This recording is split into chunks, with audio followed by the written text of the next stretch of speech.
The signal hit my pod 3 seconds before the first enemy ship dropped out of warp, and in those 3 seconds I already knew this watch would not be simple. My name, if you can call it that, is Threll. I am an observer of the Calyx Accord, and I had been sitting inside a cloaked recon pod above a human outpost called Kestrel Station for 11 days, waiting for something to happen. Now it was happening, and my sensors were screaming numbers at me faster than I could read them.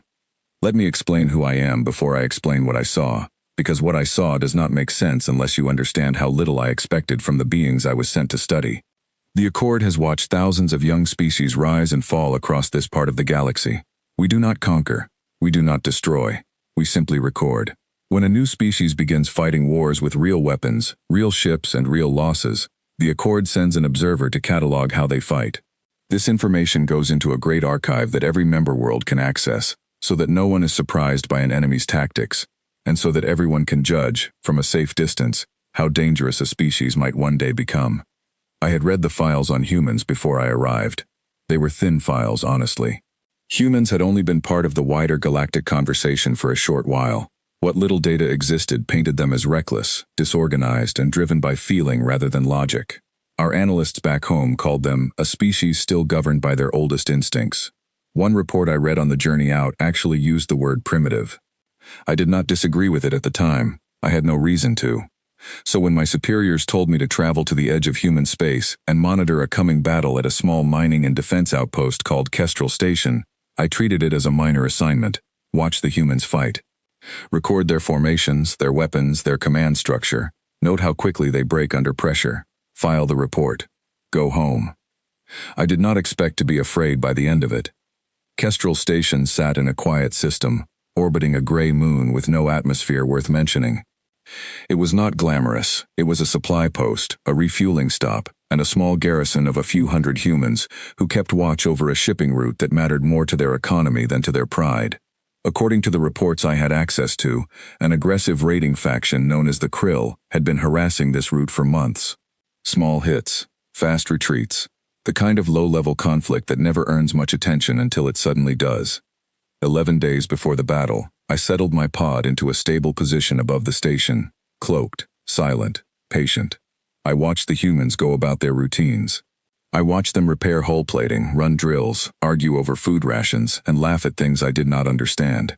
I recorded all of it, because even the smallest detail can matter to an analyst back home. I watched a woman named Grace Whitfield lead maintenance crews through the lower decks with a clipboard and a short temper. I watched a man named Daniel Cole run drills with new recruits, correcting their stances, telling jokes between commands to keep them calm. I watched them the way you might watch insects in a jar, curious, distant, and certain that nothing they did could truly surprise you. I was wrong about that certainty. I did not know it yet. On the 11th day, my sensors detected the first sign of the Krill fleet entering the system. 7 ships. Not a small raid this time. A real attack. I felt something close to satisfaction, which I now understand was a kind of arrogance. Finally, I thought, I will see how quickly this fragile little station collapses. I will see humans panic, scatter, and fail, and I will have my report finished within the hour. The alarm on Kestrel Station sounded almost the instant my own sensors picked up the enemy ships. That was the first detail that struck me as strange. Their detection systems were far less advanced than mine, and yet their response time was nearly identical to my own. Someone on that station had been watching just as closely as I had, without the benefit of Accord technology. Within 90 seconds, every human on that station was in motion. I want you to understand how unusual this was. In every previous species I had studied, an unexpected attack of this scale caused delay. Officers argued over strategy. Soldiers hesitated, waiting for orders that took too long to arrive. Fear, in most young species, is loud and slow. It makes people freeze, or run in the wrong direction, or waste precious seconds deciding what to feel before deciding what to do. The humans on Kestrel Station did not do this. Daniel Cole's voice came over the station's open channel, calm and clipped, giving positions and objectives in short bursts that wasted no words.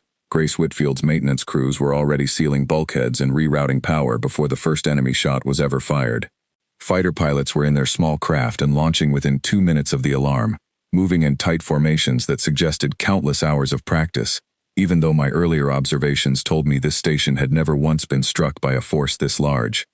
I remember making a note in my log at that moment. I wrote, Subjects display unusually fast coordination under threat, possible explanation, extensive drilling, or heightened baseline stress response, requires further observation. I believed, even then, that there had to be a simple explanation. Every strange behavior in a young species usually traces back to something ordinary once you look closely enough. I told myself I would find that ordinary explanation soon. I did not yet understand that I was about to spend the next several hours slowly losing every assumption I had walked in with. The Krill fleet opened fire as soon as they were in range, and Kestrel Station's defenses answered within seconds. From my position above the battle, the exchange looked almost beautiful in its violence. Streaks of light crossing the dark, shields flaring where impacts landed, small human fighters weaving between larger shapes like fish avoiding the jaws of something far bigger than themselves. I began recording combat data the way I had been trained to. Firing patterns, formation shapes, response times to incoming threats. This was the part of my job I understood, the part that fit neatly into charts and comparisons with other species. For the first 20 minutes of the battle, everything I saw matched, more or less, what I expected. Humans fought with a mixture of aggression and caution. Their pilots took risks that a Calyx pilot would never take, cutting closer to enemy fire than seemed necessary, but they also protected each other with a consistency that surprised me. When one fighter took damage, at least one other would break formation to escort it back toward the station, even under continued fire. I remember thinking at the time that this was inefficient. In our own military doctrine, and in the doctrine of most species I had studied, a damaged unit is often left to fend for itself if rescuing it would put more resources at risk than the unit itself is worth. The math is simple. You do not spend 2 healthy soldiers to save 1 wounded one, unless the wounded one is worth more than both together. The humans did not seem to know this math, or if they knew it, they did not care. I watched a fighter pilot named Peter Hale take a hit to his left engine less than 30 minutes into the fighting. His craft spun hard, venting atmosphere, clearly no longer combat capable.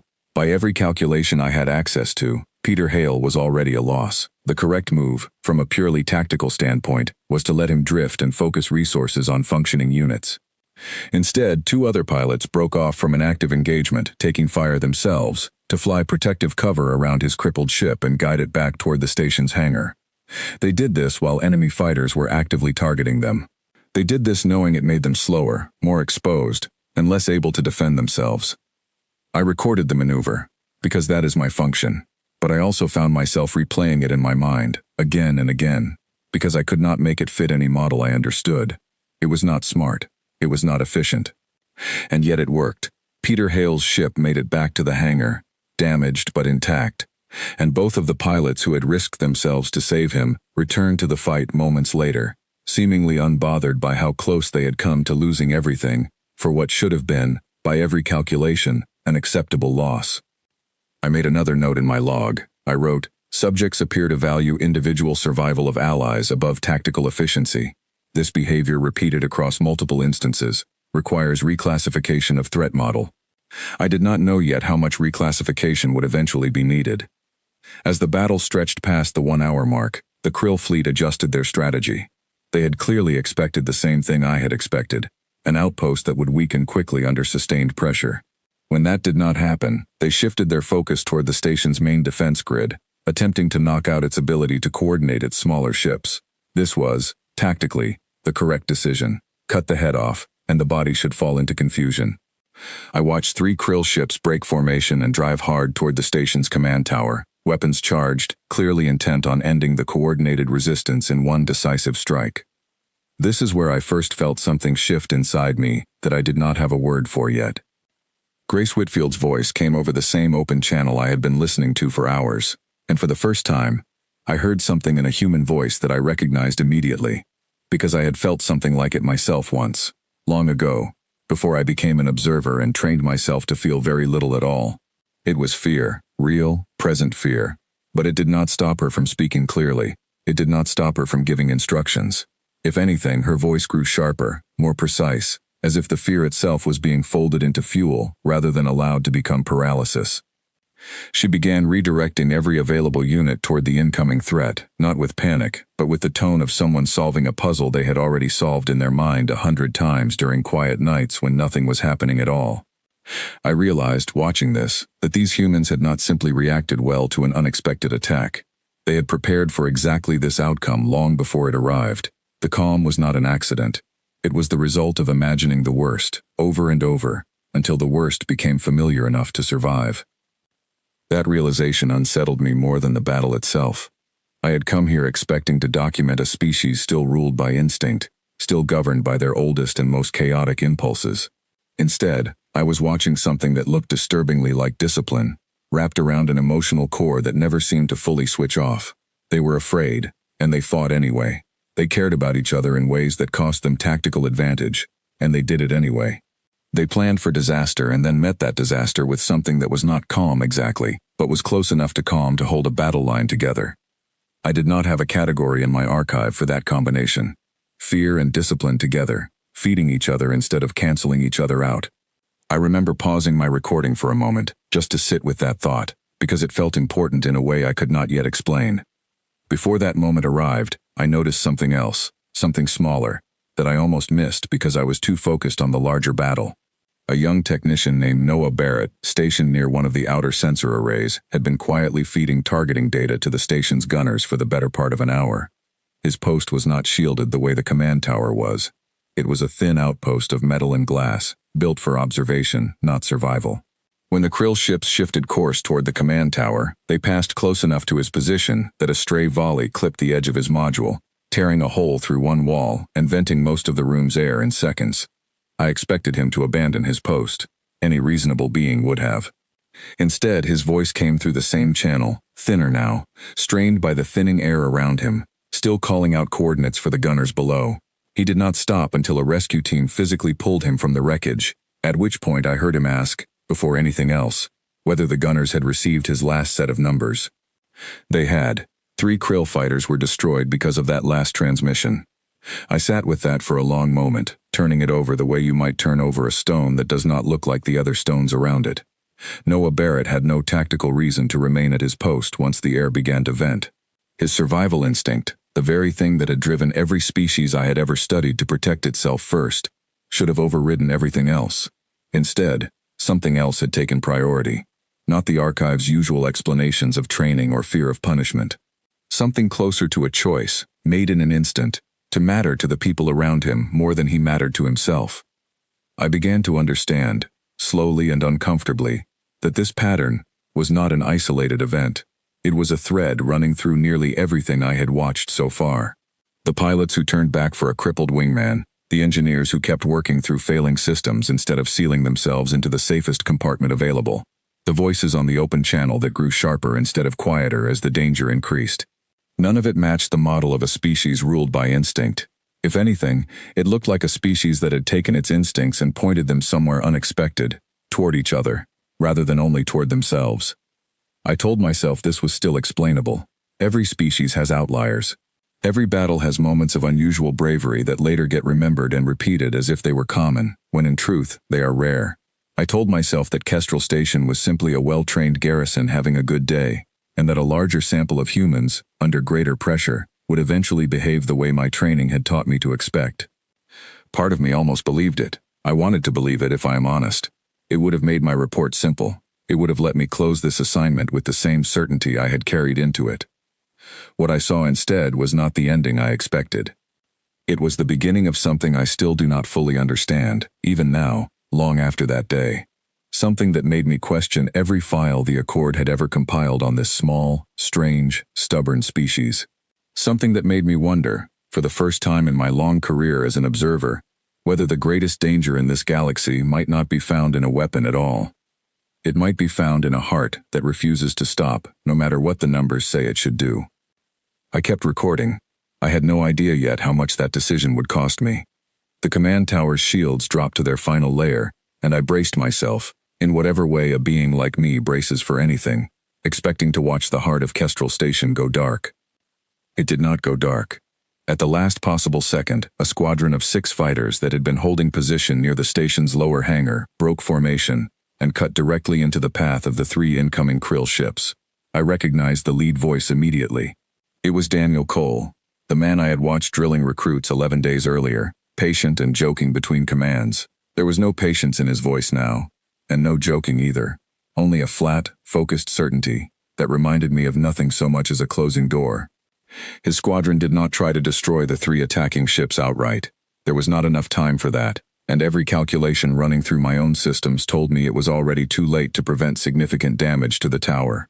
Instead, his fighters placed themselves directly in the firing line, absorbing hits that were meant for the command structure below them. I watched 2 of the 6 fighters lose power within seconds. I watched a third take a hit that sent it spinning off course, trailing debris. The command tower's shields held, just barely, long enough for the station's main batteries to lock onto the 3 krill ships and drive them back with a concentrated volley that forced them to break off their approach entirely. I want to be precise about what I am describing here, because precision has always been the core of my work. 6 human pilots chose, in the span of a few seconds, to place their own ships between danger and a structure that was not their home, their family, or their personal property. It was simply the place where the people who coordinated their defense happened to be standing. There was no order given for this maneuver. I checked my recording twice to be certain. Daniel Cole did not command his squadron to intercept. They moved before he finished speaking, as though the decision had already been made somewhere beneath conscious thought, in a place where hesitation had no room to exist. I did not have a clean explanation for this. My archive contained thousands of examples of soldiers following orders bravely, even at great personal cost. It contained far fewer examples of soldiers acting on their own, without instruction, in a way that so clearly prioritized something other than their own survival, and none from a species this young. I logged it anyway. Subjects display coordinated self-sacrificial behavior without direct command. Pattern strengthening. I remember pausing after I wrote that sentence, because pattern strengthening was not a phrase I used lightly. It meant I was beginning to trust what I was seeing, rather than dismissing it as an outlier. The battle continued for another hour in this shape, small moments of humans doing more than the numbers said they should, over and over, until the pattern stopped feeling like an exception, and started feeling like a rule I simply had not been told about. I watched Grace Whitfield's repair crews move through damaged sections of the station, under conditions that would have justified withdrawal several times over. Fires that should have been left to burn were fought instead, because leaving them meant losing access to systems that other people depended on. I watched a young woman named Sophie Lang, barely out of what I understood to be their early training programs, carry an injured crewmate 2 full decks through a section with failing gravity, refusing help from anyone whose hands were needed elsewhere, because she had judged, correctly, that she could manage alone and free up another set of hands for something more urgent. None of these moments were large enough on their own to change a battle. That was, in some ways, the most unsettling part. It was not one great heroic act that turned the tide of the fighting at Kestrel Station. It was dozens of small ones, layered on top of each other, each individually survivable to ignore, each one chosen anyway. I began to wonder, somewhere in the second hour, whether I had been asking the wrong question from the very start. I had come here to measure how humans fought. I was starting to suspect that the more important question was why they kept choosing to fight at all, long after the numbers stopped favoring them. During a brief lull in the fighting, I turned my attention towards something I had not expected to find useful: the private conversations happening on smaller, secondary channels between individual crew members. I want to be honest here. I was not supposed to monitor these channels. My mandate covered tactical behavior, not personal communication. But by this point in the battle, I had begun to suspect that the tactical behavior I was documenting could not be separated from whatever was happening underneath it, and I made the decision, quietly and without approval, to listen. What I heard was not what I expected. I expected fear, expressed openly, perhaps even panic, barely held back by discipline. There was fear. Yes, I could hear it in the pauses between words, in the way some voices tightened when explosions sounded closer than others. But threaded through that fear was something else, something that took me longer to name because I had so little reference for it. Humor. Not the careless kind, not laughter that ignored the danger, but a kind of dark, quick humor that seemed to exist specifically because of the danger, as if naming the fear out loud in a lighter tone made it easier to keep functioning underneath it. I heard Sophie Lang, moments after helping carry an injured crewmate to safety, make a small joke about the state of her uniform to the person beside her, and I heard that person laugh, briefly, before both returned to their duties without missing a step. I did not understand at first why this detail stayed with me longer than some of the larger tactical maneuvers I had recorded. I think now it is because it revealed something the tactical data alone could not. These were not machines executing a program of bravery. They were frightened people who had found a way to carry their fear with them instead of being carried by it. I logged this too, though I struggled to phrase it in the clinical language my reports usually required. Subjects appear to use humor as a regulatory mechanism under sustained combat stress. Function unclear. Effectiveness apparent. I read that sentence back to myself twice. It was the least useful entry I had ever written in an official Accord log, and somehow it felt like the most important one. The Krill fleet, for their part, adapted as any competent force would. When their direct assault on the command tower failed, they shifted tactics again, spreading their remaining ships thin and targeting the station's outer hull in multiple locations at once, clearly hoping to force the defenders to divide their attention until something critical finally broke. It worked, to a degree. Kestrel Station's shields were not built to withstand this kind of sustained, distributed pressure for long. I watched power readings across the station begin to fluctuate, then drop in sections that had been struck too many times in too short a span. A section near the eastern docking arm lost pressure entirely. I watched the station's internal status feeds, which I had gained partial access to through the same open channels the humans used for coordination. Flash warnings that would have justified a full evacuation of that section under most doctrines I had studied. Instead, a small team led by Peter Hale, the same pilot who had been rescued from his crippled fighter earlier in the battle, volunteered to seal the breach manually, rather than let the section vent further. He had already survived one close call that day. By any reasonable measure, he had done enough. I watched him suit up anyway, moving quickly, calling out instructions to two others who followed him without hesitation. I remember thinking at that moment that I had stopped analyzing the humans and started simply watching them, the way you might watch something you do not yet understand but can no longer look away from. They sealed the breach. It took 11 minutes, during which the section remained exposed to continued enemy fire from outside. Peter Hale sustained a further injury during the process, one that I could see clearly on the station's medical channel readouts once he was brought back inside. He did not report it as urgent. He asked instead whether the seal would hold under further impact, and only once he received confirmation that it would did he allow himself to be taken to the station's medical bay. I paused my recording again after that. I do not fully know why I needed to pause. Observers are trained not to require such things, but something in the simple order of his priorities, the seal before the injury, the mission before himself, struck me in a place I did not know I still had. By the third hour, the Krill fleet had lost enough ships that their remaining force began to show the first real signs of hesitation. This, at least, matched something closer to what I expected. Most species, human or otherwise, begin to falter once losses cross a certain threshold. I watched two Krill ships break formation and begin retreating toward the edge of the system, no longer willing to press an attack that was costing them more than it was gaining. I expected the remaining Krill ships to follow shortly after. Retreat, in most conflicts I had studied, tends to spread quickly once it begins, like a crack running through glass. That is not what happened next. Whatever commanded the remaining Krill force, some officer or system I never got a clear reading on, made a decision that would change the shape of everything I witnessed that day. Rather than following the retreating ships, the remaining Krill vessels regrouped and turned their full attention toward a single target, the smaller of the two docking hangars, where I could see, through the station's own sensors, a group of technicians and off-duty crew members who had been sheltering there since the battle began. Among them, according to the station's internal roster which I had been quietly cataloging, was a woman named Ellie Marsh, who worked in the station's supply division and had no combat training listed in her file at all. The Krill had likely identified this hangar as a soft target, a way to inflict damage and force a surrender even after their broader assault had failed. It was, from a purely tactical standpoint, a reasonable move. Strike where the defenders are weakest, force a cost the defenders cannot bear. I pulled up what little I had recorded of Ellie Marsh over the previous 11 days. She had spent most of her time in the supply division, counting rations, tracking parts inventories, resolving small disputes between departments over shared equipment. Nothing about her file suggested she belonged anywhere near a battle.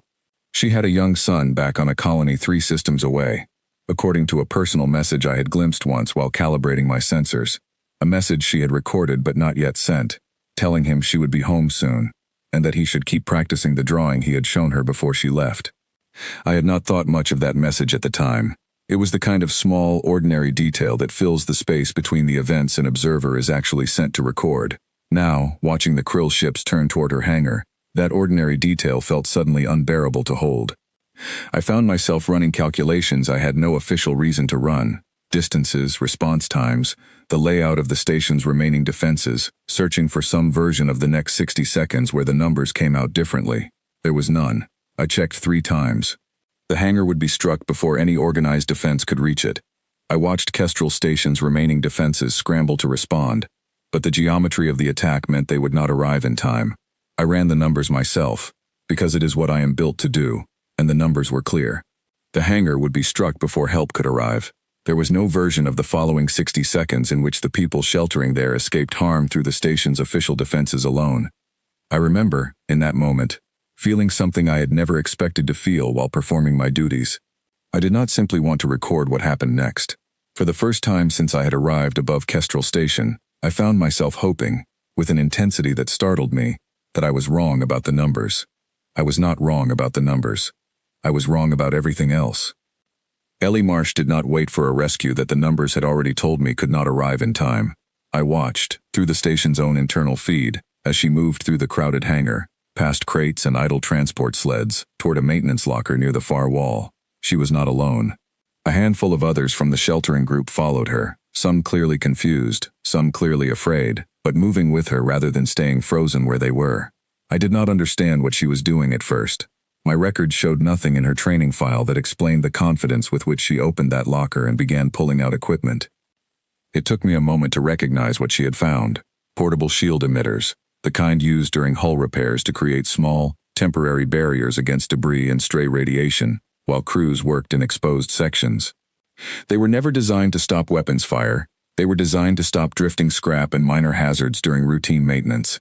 Any tactical analysis, including my own, would have dismissed them as useless in a real engagement. Ellie Marsh did not dismiss them. She began directing the others to link 3 of the emitters together, overlapping their fields, while she worked at a control panel I recognized from earlier scans as belonging to the hangar's old cargo loading system. I realized, watching her hands move with a speed and certainty I had not expected from someone whose file listed no combat training at all, that she was not trying to build a weapon. She was trying to buy time, layering together tools that were never meant for this purpose, in a combination no manual I had ever studied described. I want to pause here and be honest about something. Up to this point in my observation, I had told myself, again and again, that I was simply cataloging unusual but explainable behavior, brave individuals, well-drilled teams, outliers within statistical range. I had clung to that framing because it let me stay comfortable inside the role I had been trained for. Watching Ellie Marsh combine 3 tools that were never meant to work together, in a hangar with no weapons and no formal defenses, broke something loose in that framing. This was not training. There was no drill for this. There was no protocol that told her what to do with 3 shield emitters and a cargo control panel when enemy ships were bearing down on a room full of unarmed people. She had built the solution in real time, out of whatever happened to be nearby, because waiting for someone else to solve the problem was not something she was willing to do. The overlapping fields would not stop a direct hit. I calculated that within seconds of understanding what she had built, but they might, just might, reduce the force of a glancing strike enough to keep the people behind them alive, if the geometry of the attack cooperated even slightly. It was not a plan built on confidence. It was a plan built on refusing to do nothing. The 3 krill ships bearing down on the hangar opened fire as they closed the final distance. I watched the first strike hit the outer wall of the hangar, tearing through reinforced plating that had not been designed to withstand a direct assault. The improvised barrier Ellie Marsh had built absorbed a portion of the blast, enough that the debris and force reaching the sheltering group behind it was reduced, though not eliminated. I recorded injuries.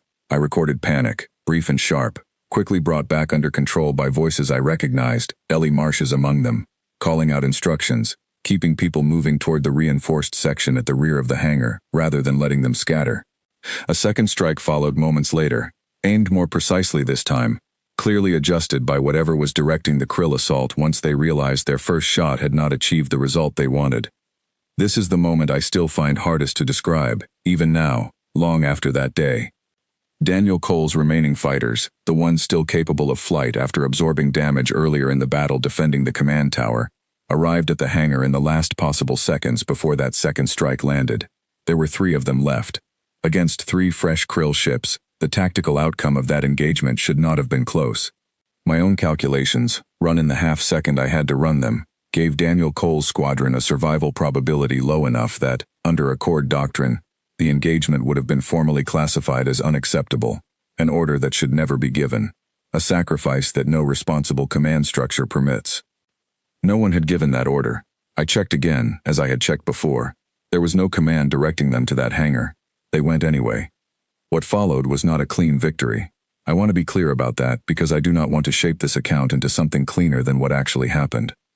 Daniel Cole's squadron did not destroy the 3 Krill ships in some perfect display of skill.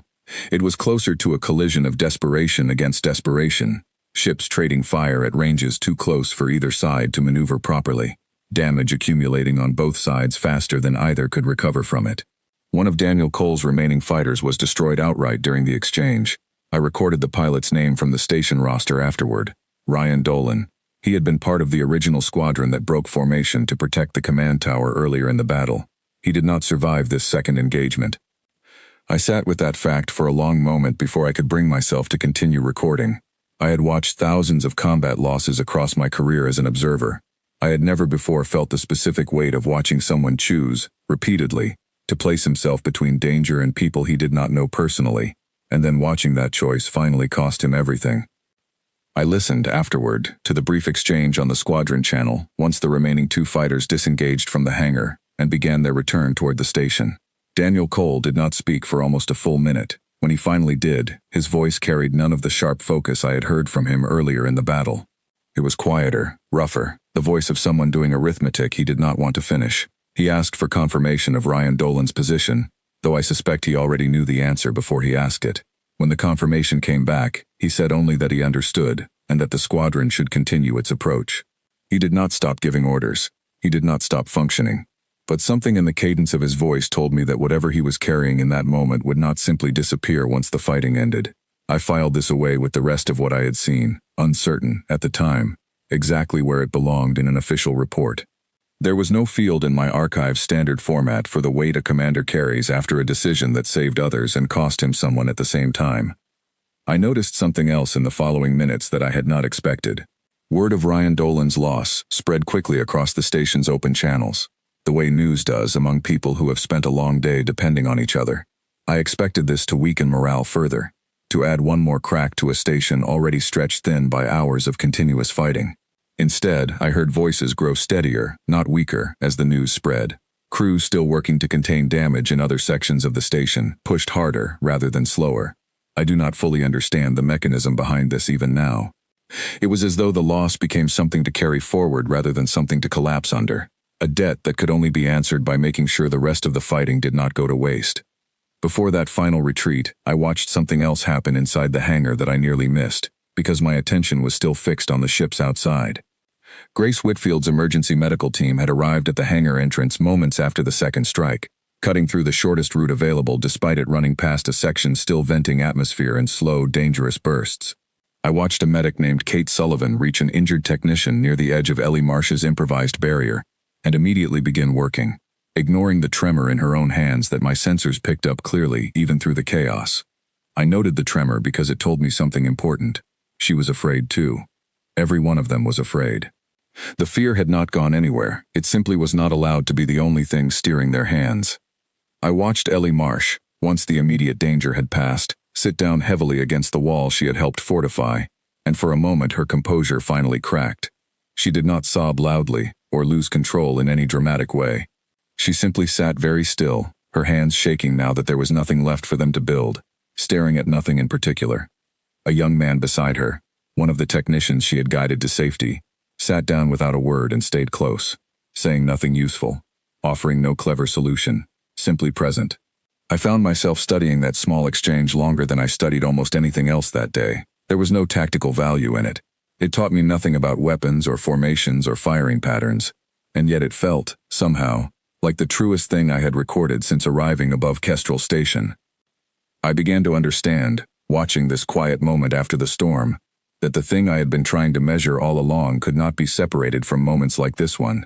The willingness to fight for each other, and the willingness to simply sit beside each other afterward, saying nothing, asking nothing, were not two different behaviors. They were the same thing, wearing two different faces depending on what the moment required. The third Krill ship, the one whose second strike had been aimed directly at the hangar, was destroyed in the final exchange, its wreckage scattering harmlessly away from the station. The hangar held.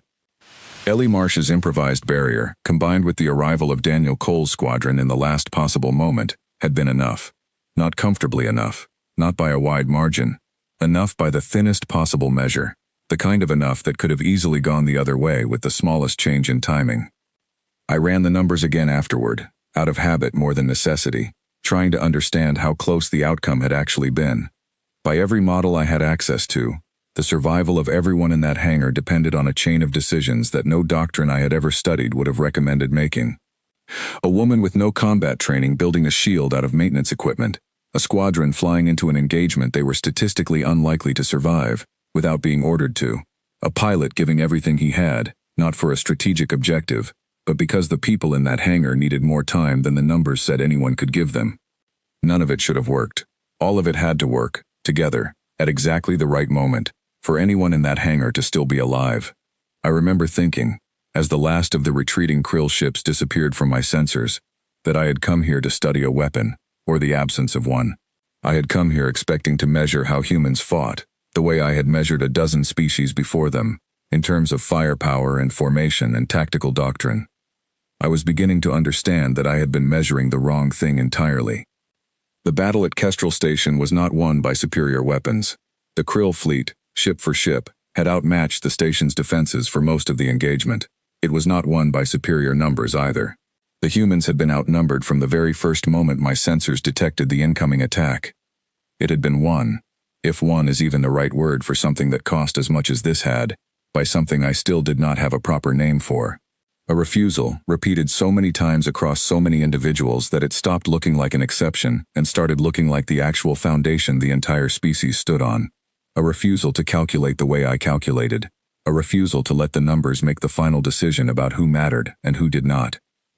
I sat in my cloaked pod above Kestrel Station, surrounded by the quiet aftermath of a battle that should have ended very differently, and I felt something I had not felt in a very long time as an observer. I felt afraid. Not of the krill, not of any weapon I had watched fired that day. I felt afraid of the small, stubborn, endlessly self-sacrificing thing I had just watched a few hundred humans do to protect each other, over and over, long after every reasonable model said they should have stopped. I did not yet understand how much more frightening it would become, once I understood what it actually was. The krill fleet did not retreat quietly. 4 hours into the engagement, with more than half their ships either destroyed or withdrawn, whatever intelligence commanded the remaining krill force made a decision that I have replayed in my memory more times than almost anything else I witnessed that day. Rather than accept a losing engagement and pull back entirely, the last 3 krill ships regrouped one final time and turned toward Kestrel Station's main reactor housing, a section of the station with minimal defensive coverage, protected mostly by the assumption that no attacking force would waste its remaining strength on a target with so little immediate tactical value. I understood, almost instantly, what this meant. The krill were no longer trying to win the battle. They had already lost that. This was something else. A decision made from frustration, or spite, or whatever equivalent of those feelings drove their species. If they could not take the station, they intended to make sure the station paid a price it would remember for a very long time. A reactor breach at Kestrel Station would not simply damage the outpost. It would very likely destroy it entirely, along with everyone still inside. I ran the numbers on this new threat the way I had run them all day, and for the first time since the battle began, the numbers offered no comfort at all. Kestrel Station's defenses, already stretched thin by hours of continuous fighting, had almost nothing left to spare for a coordinated strike against the reactor housing. The station's remaining fighters were damaged, low on power, flown by pilots who had been fighting without rest for hours. The 3 approaching krill ships, though weakened, still carried more than enough firepower to breach the reactor's containment if they reached firing range unopposed. I want to try to explain as clearly as I can what happened inside me during the next several minutes, because this is the part of my account that I still find hardest to put into words, even with all the time I have had since to consider it. I had spent 11 days above Kestrel Station treating this assignment as a distant academic exercise. I had spent the hours since the battle began, slowly, reluctantly, revising my understanding of what humans were capable of.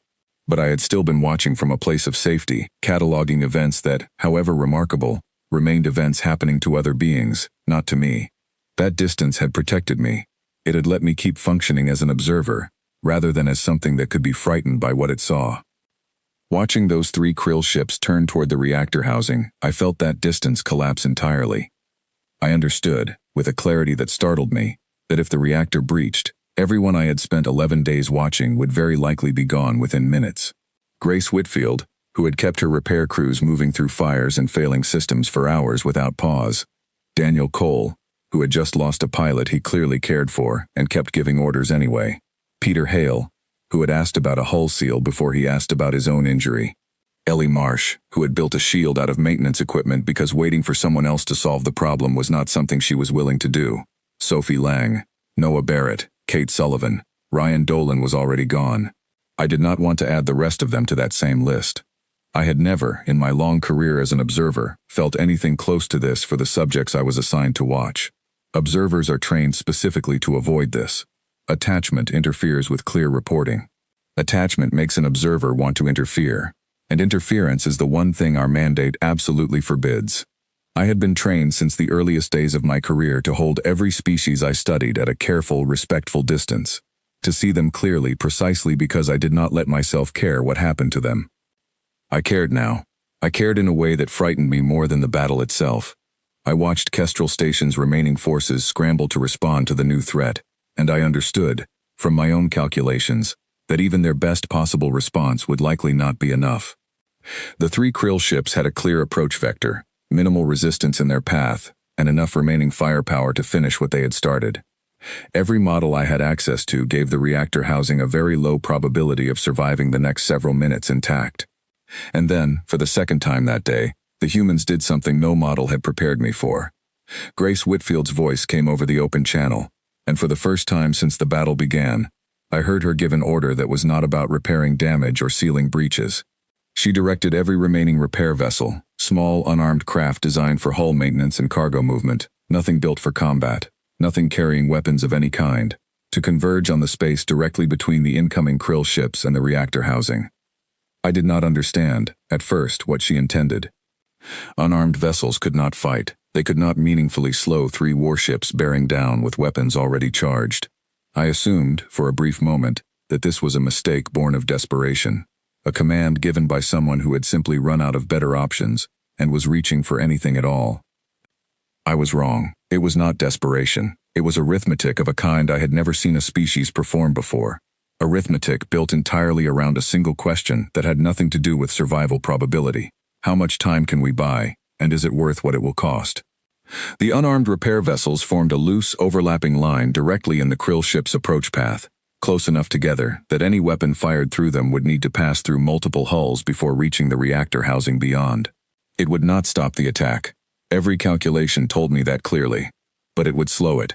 Force the Krill ships to either fire through their own potential debris field or adjust course and lose precious seconds doing so. Seconds that Kestrel Station's remaining fighters, exhausted and battered as they were, might just be able to use. I watched the crews of those repair vessels, none of them combat personnel, none of them trained for this, hold their positions as the Krill ships opened fire. I recognized some of the names on the crew manifests I had gathered over 11 days of quiet observation. A supply officer, a junior engineer barely out of training, a pilot whose file listed nothing but routine cargo runs between the station and nearby mining platforms. None of them were required to be there. I checked, as I had checked every other time that day, for a command that ordered them specifically into that position, expecting to find, at last, the kind of top-down directive that would make this behavior fit more comfortably into the models I understood. There was no such order. Grace Whitfield had asked for volunteers. Every available repair vessel crew had answered within seconds. The first Krill strike hit the leading edge of that improvised line, and I watched a repair vessel lose power entirely, tumbling out of formation, its crew status unknown to me in that moment. The remaining vessels did not scatter. They held their positions, closing the gap the destroyed vessel had left, buying the few additional seconds that decision cost them. This is the moment I finally understood what I had actually been sent to witness.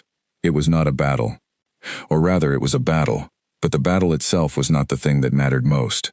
What mattered was underneath it, running through every decision I had watched humans make since the first alarm sounded 11 hours ago, if I counted from the moment I first detected the Krill fleet's approach.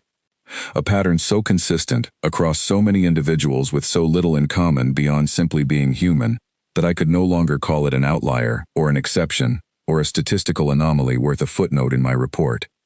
Humans do not calculate the way my species calculates. We ask what a life is worth, weigh it against the resources required to preserve it, and make a decision that optimizes for the greatest number of survivors across the greatest span of time. It is, by every measure our civilization has ever developed, the rational approach. It is also, I now understood, an approach with a ceiling. There is a point, in the Accord's doctrine, in the doctrine of most species I have studied, where the numbers say stop, where the cost of continuing outweighs whatever might be gained by pressing forward. Beyond that point, retreat is not simply permitted, it is required, it is the responsible choice. Humans, at least the humans I watched that day, did not appear to have that ceiling, or if they did, I had not yet found it, and I had spent 11 hours actively looking. This is what terrified me. Not their weapons, which were, ship for ship, inferior to what the Krill had brought against them. Not their numbers, which had been smaller from the very first moment of the engagement. What terrified me was the discovery that somewhere inside this young, chaotic, endlessly underestimated species was a willingness to keep giving, past every point where giving stopped making sense, past every threshold that would have caused my own people to stand down and preserve what remained. A species with a ceiling can be predicted. You can calculate exactly how much pressure it takes to make them retreat, exactly how many losses they will absorb before they break. Our entire archive of tactical doctrine, built across thousands of years and hundreds of species, depends on that ceiling existing somewhere. It is the foundation beneath every threat assessment the Accord has ever produced. I could not find the human ceiling. I began to suspect, watching those unarmed repair vessels hold their line against warships that could have destroyed them in a single volley, that it might not exist at all. Or if it did, it was so far beyond anything my species would consider reasonable, that the distinction hardly mattered. The final Krill ship, pressing forward through the debris of the improvised barrier, finally came within range of Kestrel Station's remaining fighters, who had used the seconds bought by the repair crews to close the distance. What followed was brief and decisive in a way the rest of the battle had not been. Daniel Cole's remaining fighters, joined now by two others that had limped back into service after earlier repairs, concentrated their fire on the lead Krill ship's weapons array before it could complete its firing solution on the reactor housing. The ship's weapons went dark seconds before it would have fired. The other two Krill vessels, seeing their lead ship crippled and their approach broken by an obstacle they had not expected and could not efficiently clear, finally broke off and retreated toward the edge of the system, joining the rest of their withdrawing fleet. The reactor housing held. Every person aboard the repair vessels that survived the exchange was recovered. I later learned that 3 of the crew members aboard the destroyed repair vessel had also survived, pulled from the wreckage by a rescue team that reached them faster than my own calculations had suggested was possible, because the team pushing that rescue effort had simply refused to accept the response time my models predicted as acceptable. Before the quiet fully settled, I found myself thinking about my own people, in a way I had not allowed myself to during my years of service. The Calyx Accord prides itself on preservation above all else. We do not lose ships needlessly. We do not lose lives needlessly. Every doctrine we have built, every strategy taught to every officer who has ever commanded a Calyx vessel, exists to ensure that the collective survives, even if that survival sometimes requires leaving individuals behind. It is not cruelty. It is caution, refined across thousands of years into something we consider wisdom. I had always believed that wisdom was simply correct, the way a law of physics is correct, true regardless of who applies it. Watching Kestrel Station, I began to wonder whether it was not a law at all, but a choice, one option among many, one that happened to feel inevitable only because no one in my long history had ever shown me a convincing alternative. Humans had just shown me one. I did not know yet whether it was a better choice than my own species had made. I only knew that it worked, on this day, against these odds, in a way that our doctrine would have called impossible before it happened. I thought, too, about how differently this day would have gone if the roles had been reversed. If a Calyx outpost facing the same odds Kestrel Station had faced would have held as long as this station had held. I did not like the answer that came to me. Our doctrine would have called for early evacuation of non-essential personnel the moment losses reached a certain threshold, perhaps within the first hour. It would have been the correct decision, by our own standards. It would also, I now understood with an uncomfortable certainty, have left far more of the station's crew disorganized, exposed, and unable to mount the kind of desperate, overlapping defense I had just watched humans build out of nothing more than sheer refusal. I do not say this to condemn my own people. Caution has kept the Accord alive across ages that destroyed far more reckless civilizations. But sitting above Kestrel Station, I understood for the first time that caution and courage are not simply 2 points on the same scale, one safer and one riskier. They are different tools entirely, built for different moments, and a species that only ever reaches for one of them will eventually meet a moment the other tool was built for. I sat above Kestrel Station, in the quiet that followed, and I understood that I had been sent here to monitor humans in combat, to catalog their weapons, their formations, their tactics, and reduce all of it to a threat assessment that would sit quietly in an archive somewhere, one entry among thousands. What I had actually witnessed could not be reduced that way. I had watched a species that fought not because the numbers told them they could win, but because stopping was simply not an option their hearts were willing to consider, regardless of what the numbers said. I had watched fear used as fuel instead of an obstacle. I had watched strangers become, in the space of a single battle, willing to give everything for each other without ever being asked to. In the hour after the last krill ship vanished from my sensors, I watched the station's crew gather, briefly, in the main hangar where the fighting had come closest to costing them everything. There was no ceremony to it, nothing formal, nothing that matched the careful rituals my own people hold after a costly engagement. Grace Whitfield stood near the center of the gathered crowd, still in her work uniform, still streaked with soot from the fires she had spent the day fighting, and she said Ryan Dolan's name out loud, once, clearly, so that everyone present could hear it.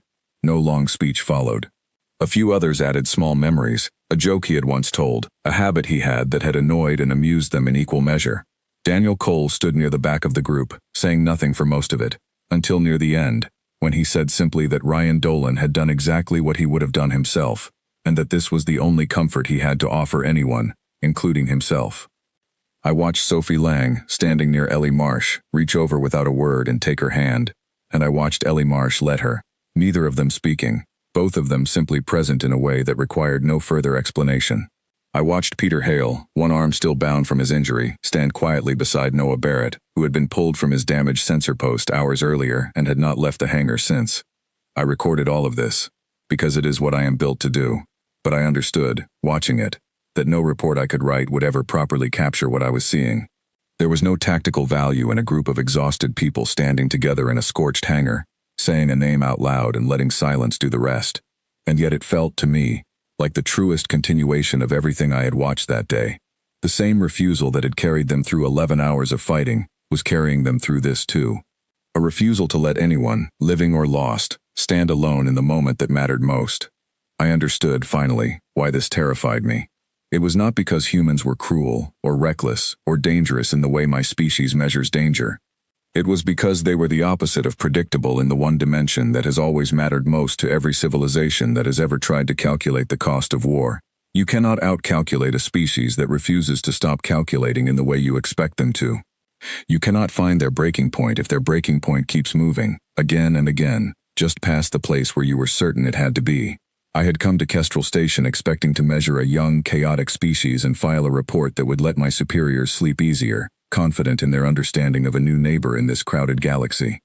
Instead, I had found something that made me wonder, for the first time since I became an observer, whether some things in this universe are simply too large, too strange, too fiercely alive to fit inside any archive at all. I should have left immediately once the krill fleet withdrew from the system. My mandate was clear: observe, record, report. Nothing in that mandate permitted lingering once the primary event had concluded, and nothing in it permitted what I did next, which was to break protocol in a way that no observer in my recorded service history had ever broken it before. I decloaked my pod. I do not fully know, even now, why I made that decision.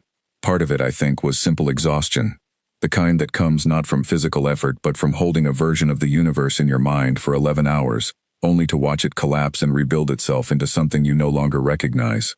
Part of it, I suspect, was something closer to need. I had spent a full day watching a species give everything it had for people who were sometimes strangers to them, and something in me, something I did not know I still possessed after so many years of careful, distant observation, wanted to be seen in return, rather than remaining a silent shape in the dark, cataloging their sacrifice from a safe and comfortable distance. Kestrel Station's sensors picked up my pod within seconds of decloaking. I watched, through my own instruments, the station's remaining defenses shift toward my position, weapons powering up, a reasonable and expected response to an unidentified vessel suddenly appearing above a station that had just survived a full day of fighting. I sent an identification signal immediately, along with a simple message, translated as best I could into their language, stating that I was an observer of the Calyx Accord, that I had been monitoring the battle, and that I intended no harm. There was a long pause before any response came. I do not know exactly what was said among the station's command staff during that pause. I only know that when the response finally arrived, it came from Grace Whitfield, her voice carrying the same exhausted, steady clarity I had listened to for most of the day, asking a single question. She asked why I had been watching. I told her the truth, as plainly as I could manage. I told her I had been sent to study how humans fought, to catalog their tactics for an archive that would help my people understand what kind of neighbor they had gained on the edge of known space. I told her I had expected to find a young, disorganized species, and that I had found something else entirely, something I did not yet have the proper words to describe. I did not tell her everything I was feeling in that moment. I am not certain I had the vocabulary for it even in my own language, let alone hers. She was quiet for a long moment after I finished. When she spoke again, her voice had softened slightly, though the exhaustion never fully left it. She asked whether what I had seen would help them, or hurt them, once it reached whoever I reported to. It was a fair question, and I did not have a clean answer for her. I told her honestly that I did not know. My report would be accurate. It would describe what I had witnessed as clearly as I was able to describe it. Whether that description would be read as reassurance or as warning depended entirely on the eyes that read it, and I had no control over which eyes those would eventually be. She accepted that answer, though I do not think she was entirely satisfied by it. Few honest answers ever satisfy the person asking the question, in my experience, and I suspect that is simply because honest answers are rarely as clean as we wish they could be. Before I departed the system, she asked me one more thing, and this is the part of that conversation I have returned to most often in the time since. She asked whether I had recorded Ryan Dolan's name correctly. She wanted to be certain that whatever report I filed, wherever it eventually ended up, would remember him by name, rather than as an anonymous line item in a casualty count. I told her I had recorded it correctly. I did not tell her, because I did not yet have the words to explain it, that I had recorded far more than his name.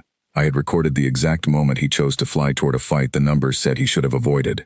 I had recorded the silence in Daniel Cole's voice afterward, the specific shape of a grief that did not stop him from finishing his duty. I had recorded a hangar full of exhausted people saying a name out loud together, because that was the only ceremony available to them in that moment, and it had been enough. I left Kestrel Station shortly after that conversation, my pod climbing away from the moon's gray orbit, carrying with it a report I already knew would be unlike anything I had filed before. The journey back to Accord Space gave me a great deal of time to think, more time than I wanted, honestly, because thinking meant returning again and again to the same unresolved question. How does one explain, to a civilization that measures danger in weapons and numbers, that the most dangerous thing they have ever encountered might be something with no weapon at all? How do you explain that a species without a visible ceiling to their sacrifice is not a comfort, but a variable no calculation can properly contain? When I finally arrived at the Accord's Central Archive, I was brought before a small panel of senior analysts, the kind of routine review every observer undergoes after a significant assignment. They expected, as I once would have expected in their position, a straightforward tactical summary.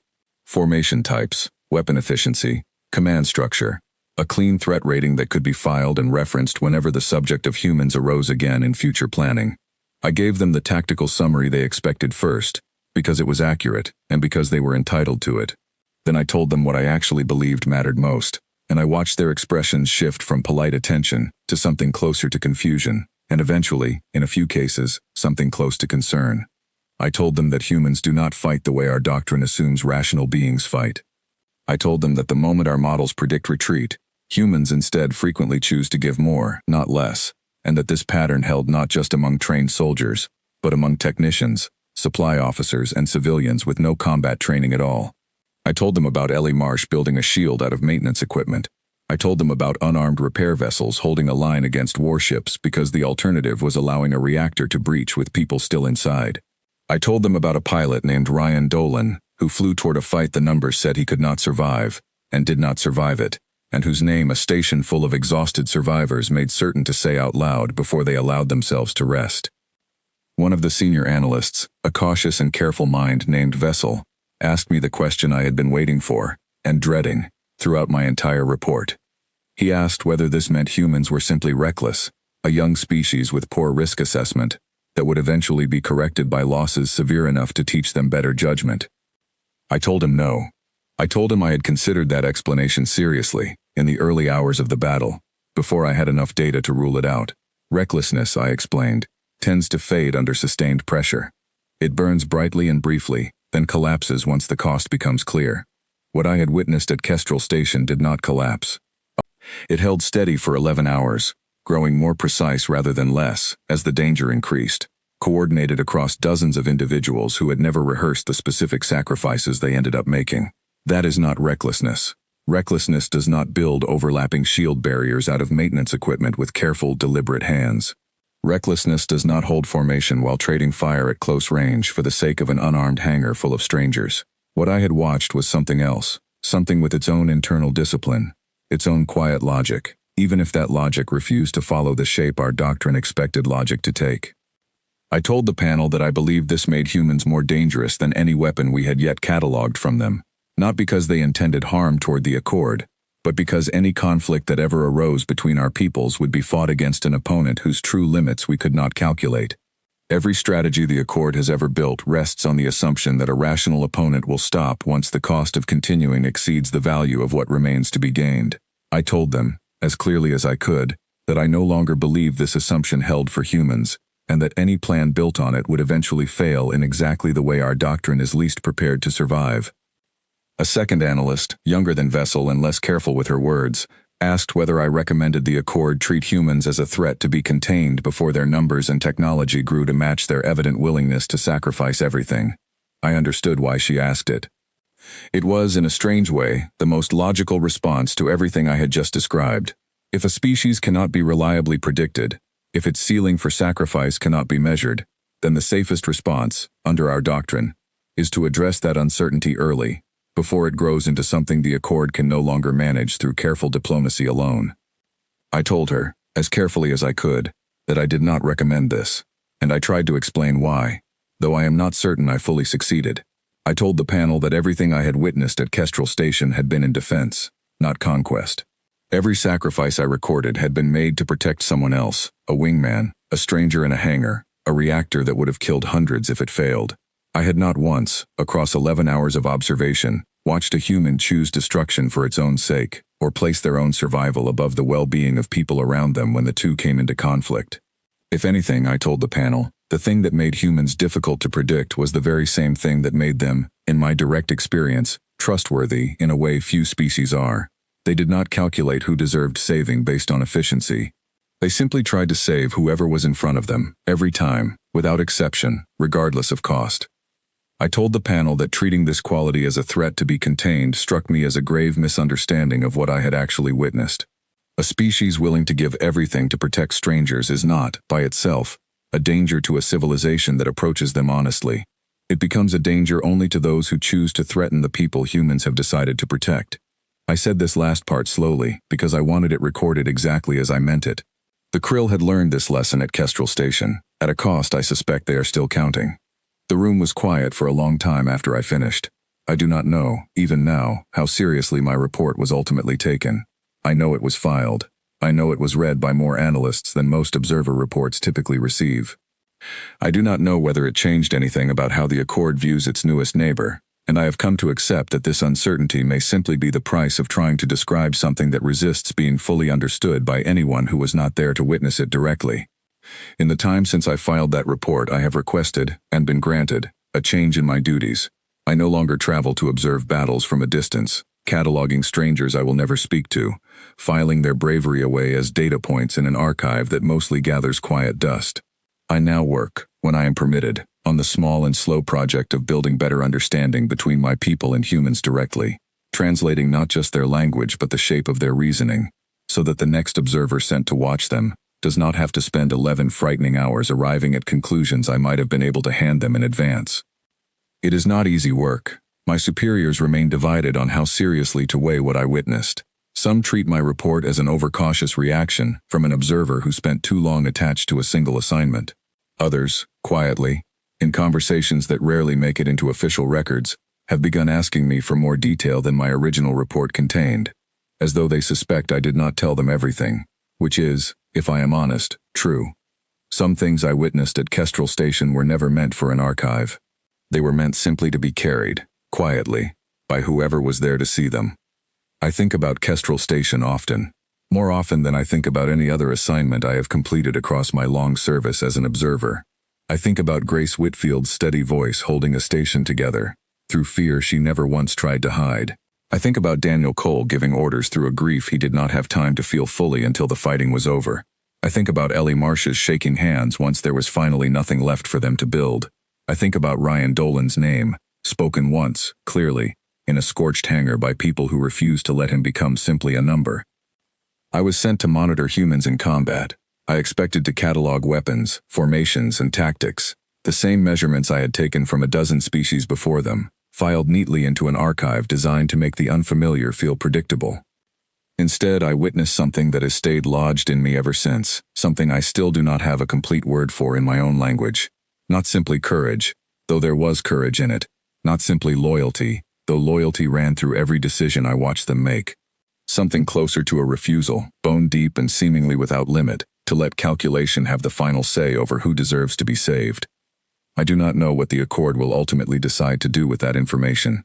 I only know that I will never again look at a threat assessment the same way I did before I traveled to a quiet, unremarkable outpost called Kestrel Station, expecting to watch a young species fail, and instead watch them refuse, again and again, to stop giving everything they had for each other, long after every reasonable measure said they should have already run out. That refusal is the most terrifying thing I have ever recorded. It may also be the most remarkable.